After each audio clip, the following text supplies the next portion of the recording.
നമ്മൾ ഒരു മുറിക്കുള്ളിൽ കയറിയിരുന്നിട്ട് അകത്തുനിന്ന് കുറ്റിയിട്ടിട്ട് നമ്മൾ അകത്തിരിക്കുകയാണെങ്കിൽ എത്ര സമയം വേണേലും നമുക്ക് ആ മുറിക്കുള്ളിൽ ഇരിക്കാൻ പറ്റും. എത്ര മണിക്കൂറോ എത്ര ദിവസങ്ങൾ വേണേലും അസ്വസ്ഥതയില്ലാതെ സമാധാനത്തോടെ നമുക്ക് ആ മുറിക്കുള്ളിൽ ഇരിക്കാനായിട്ട് സാധിക്കും. കാരണം അകത്തുനിന്ന് കുറ്റിയിട്ടിരിക്കുന്നത് നമ്മളാണ്. എന്നാൽ ഒരു മുറിക്കുള്ളിൽ നമ്മളെ ആരെങ്കിലും കയറ്റിയിട്ടിട്ട് അവർ പുറത്തുനിന്ന് കുറ്റിയിട്ടാൽ ഒരു നിമിഷം പോലും സ്വസ്ഥതയോടോ സമാധാനത്തോടോ നമുക്ക് ആ മുറിക്കുള്ളിൽ ഇരിക്കാനായിട്ട് സാധിക്കത്തില്ല. കാരണം നമ്മൾ സ്വന്തമായി എന്തെങ്കിലും ചെയ്യുന്നത് പോലെയല്ല മറ്റുള്ളവർ നമുക്ക് വേണ്ടി എന്തെങ്കിലും ചെയ്യുന്നത്. സ്വന്തമായി നമ്മൾ എന്തെങ്കിലും ചെയ്യുമ്പോഴാണ് അതിൽ നമുക്ക് സംതൃപ്തിയും സന്തോഷവുമൊക്കെ ജീവിതത്തിൽ കണ്ടെത്താനായിട്ട് സാധിക്കുന്നത്. ഇന്ന് പലരും ജീവിതത്തിൽ ദുഃഖിക്കുന്നതിൻ്റെ കാരണം മറ്റു പലരെ നോക്കി ജീവിക്കാൻ നോക്കുന്നു. മറ്റു പലരുടെയും ജീവിതം നോക്കി സങ്കടപ്പെടുന്നു. തങ്ങൾക്ക് കിട്ടിയതിനെക്കുറിച്ച് അവരൊട്ട് ചിന്തിക്കുന്നതുമില്ല. ജീവിതത്തിൽ ദൈവം നമുക്കെല്ലാം പലവിധ കഴിവുകളാണ് നൽകിയിട്ടുള്ളത്. ആർക്കും ഒരു കഴിവുമില്ലാതെ ഈ ഭൂമിയിലേക്ക് കടന്നു വരുന്നില്ല. നമ്മൾ നോക്കിക്കേ, നമ്മളൊരു സൈക്കിൾ എടുത്താൽ ആ സൈക്കിളിൻ്റെ ഓരോ പാർട്സിനും വലിയ പ്രാധാന്യമുള്ളതാണ്.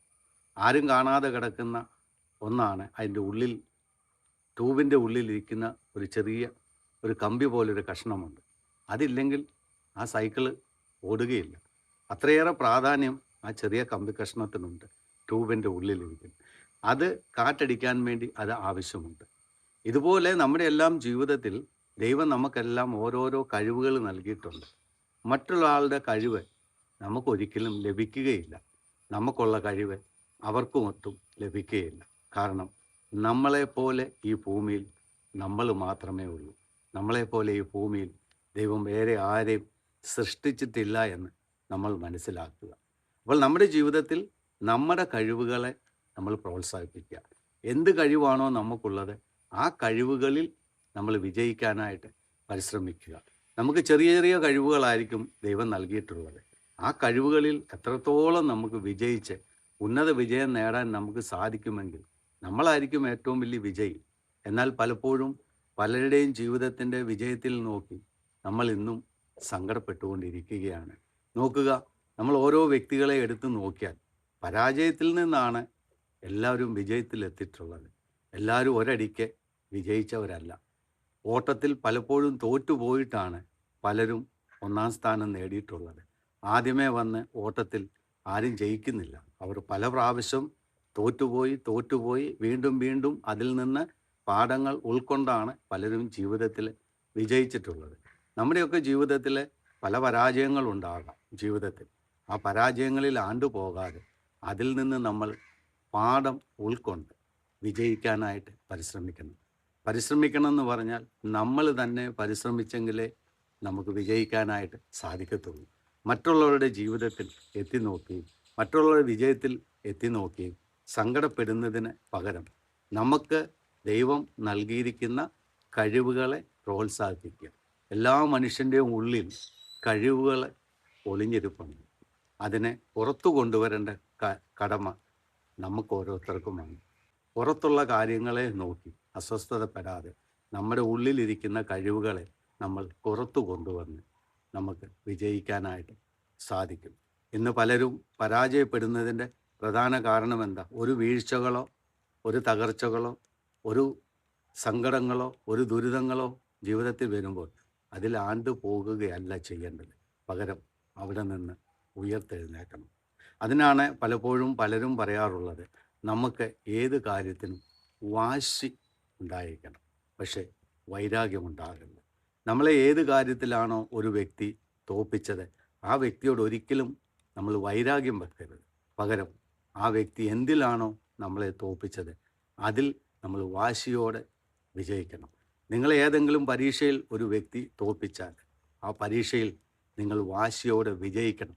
ആ വ്യക്തിയോട് നിങ്ങൾ വൈരാഗ്യം വെച്ചുകൊണ്ടിരുന്നാൽ നിങ്ങൾക്കൊരിക്കലും വിജയിക്കാനായിട്ട് സാധിക്കത്തില്ല. ജീവിതത്തിൽ എല്ലാ കാര്യത്തിനും വാശിയുള്ളവരായി മാറുക. അങ്ങനെ നമുക്കും ജീവിതത്തിൽ വിജയിക്കാനായിട്ട് സാധിക്കും. അതുകൊണ്ട് ജീവിതത്തിൽ ഏത് കാര്യത്തിനും നമുക്ക് കഴിവുകളുണ്ടെന്നും എന്നെ ദൈവം കഴിവുകളോട് കൂടിയാണ് ഈ ഭൂമിയിൽ സൃഷ്ടിച്ചതെന്നും വിചാരിച്ച് നമ്മുടെ കഴിവുകളെ നാം പുറത്തു കൊണ്ടുവന്ന് അങ്ങനെ നമുക്കും ജീവിതത്തിൽ വിജയിക്കുവാനായിട്ട് സാധിക്കും. നിരാശപ്പെട്ടു പോകുന്നവരാകരുത്. വിശുദ്ധ ഗ്രന്ഥമായ ബൈബിളിൽ ജോസഫ് എന്ന് പറയുന്ന ഒരു വ്യക്തിയെക്കുറിച്ച് നമ്മൾ കാണുന്നുണ്ട്. സഹോദരങ്ങൾ തള്ളിക്കളഞ്ഞു, സഹോദരങ്ങൾ വെറുത്തു, ഒട്ടക്കിണറ്റിലേക്ക് തള്ളി വീണു, രാജാവിൻ്റെ അടുത്ത് ചെന്നു, അവിടെ പ്രശ്നങ്ങളുണ്ടായി, വീണ്ടും ജയിലിൽ അടയ്ക്കപ്പെട്ടു. അവിടെയൊന്നും ആ വ്യക്തി നിരാശനായി പോകുന്നില്ല. അവിടെയെല്ലാം ദൈവാശ്രയമുള്ളവനായി പ്രാർത്ഥനാ നിരതനായി അവൻ ജീവിച്ചപ്പോൾ പിന്നീട് അവൻ്റെ ജീവിതത്തിൽ അവൻ എന്തായി? ആ രാജ്യത്തിൻ്റെ പ്രധാനപ്പെട്ട മന്ത്രിമാരിൽ ഒരാളായി അവൻ മാറുകയുണ്ടായി. അതെ, ജീവിതത്തിൽ പരാജയപ്പെട്ടു പോകുമ്പോൾ അവിടെ വീണ് കിടക്കരുത്. പകരം ഇന്നല്ലെങ്കിൽ നാളെ ജീവിതത്തിൽ ഒരു ഉയർച്ചയുണ്ടെന്നുള്ള അടിയുറച്ച ബോധ്യത്തോടും ദൈവാശ്രയത്തോടു കൂടി ജീവിച്ചാൽ നമ്മളും നാളെ ജീവിതത്തിൽ വിജയിക്കും. ഓർക്കുക, ഞാൻ ആദ്യം പറഞ്ഞ ആ ചെറിയ കഥ.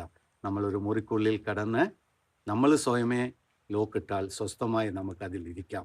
എന്നാൽ നമ്മളെ ഒരാൾ മുറിക്കുള്ളിൽ ഇട്ടിട്ട് പുറത്തുനിന്ന് ലോക്കിട്ടാൽ നമ്മുടെ സമാധാനം നഷ്ടപ്പെടും.